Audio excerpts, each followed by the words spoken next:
Lego Pokemon, it is here to stay. People are talking about it. Let me give my thoughts as an outsider who's not really into Pokemon on these new sets.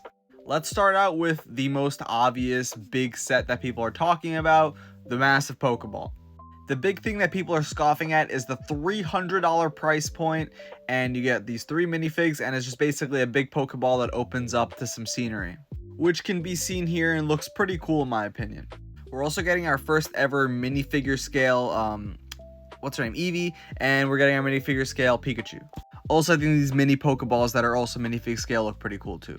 Honestly, I don't think 300 is the worst price ever. I think if you really want it, just give it like a few weeks or months and you'll be able to find this for a bit cheaper, like secondhand, or someone who bought it and doesn't want it anymore, even sealed at that point. So I wouldn't worry too much if you really do want this. I think you can get it for a cheaper price eventually, but even that $300 is not so bad. Like, obviously there's Nintendo inflation, there's Pokemon inflation for this, so that's kind of just how it's going to be. The last Pokemon set was also ridiculously expensive, like the big 3 starters, and people still bought that like crazy.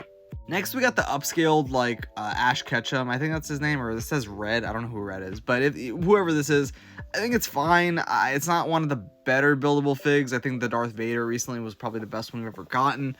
I don't love it, mainly just because I don't think the build looks that good, and it's such a weird thing to get on so early in the theme. Not really something I see selling all that well, but it's Pokemon, so who knows. I think this is going to be one of the more popular sets, the Rayquaza. Not only do you get a minifigure, but the scale is okay, and it does look cool, and it's one of the cheaper ones at $130. Still, is it overpriced? Yes, but it's not that bad. And again, I think you could get these cheaper eventually, but whatever. I don't love the set. I don't really love any of the sets, if I'm being honest. I think if you already have the starters and Pikachu and Eevee, you know, those big scaled up like figs or whatever that we've gotten, this is going to be your next purchase, because I don't know what this Pokemon is, but I think it looks pretty cool, and I think the price isn't so bad for like what the size looks to be, unless it's really small and I just can't tell.